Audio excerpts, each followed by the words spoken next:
All right, welcome back, everyone. I'm meteorologist Josh Stone in for John Scalzi once again. And we had a tornado warning last night.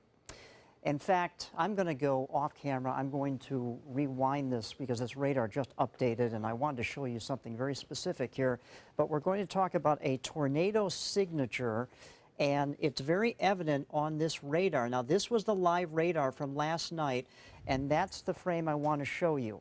Because where this hot cell came in to Sarasota County, what we had was a pendant or a hook. A hook echo is what we call it in meteorology terms. And it's very evident right here. You can see this hook. I mean, this is a fishing community. We all can associate what a hook is. And this is what it looks like on radar. And when the National Weather Service sees that, they're like, whoa, we need to issue a tornado warning. And that's exactly what happened. Now, this is Doppler indicated. We didn't have confirmation that it actually touched down as it tracked on shore. But with the damage that took place that we've now discovered, well, the National Weather Service out of Ruskin has sent a crew down to these areas to survey the damage to see if this was an actual touchdown. Now, what makes this different from a straight line wind event is when they look at debris and things are twisted and turned, that makes a tornado.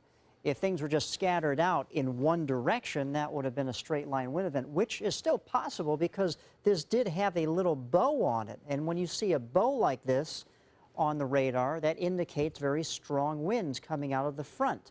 But still, with this little twist right there, that is a tornado signature. And that's what we experienced last night. To break this down even further, like categories of hurricanes, 1 through 5, or EF1 through EF5 for a category of tornadoes. The Storm Prediction Center has categories for severe storm risks. Marginal was the risk we were under yesterday afternoon and yesterday evening. That's the lowest possible risk that they give out, and we had a tornado warning out of this. Slight risk is above that, enhanced risk, moderate risk, and about 2 months ago we had a high risk for the Sunshine State of tornadic activity.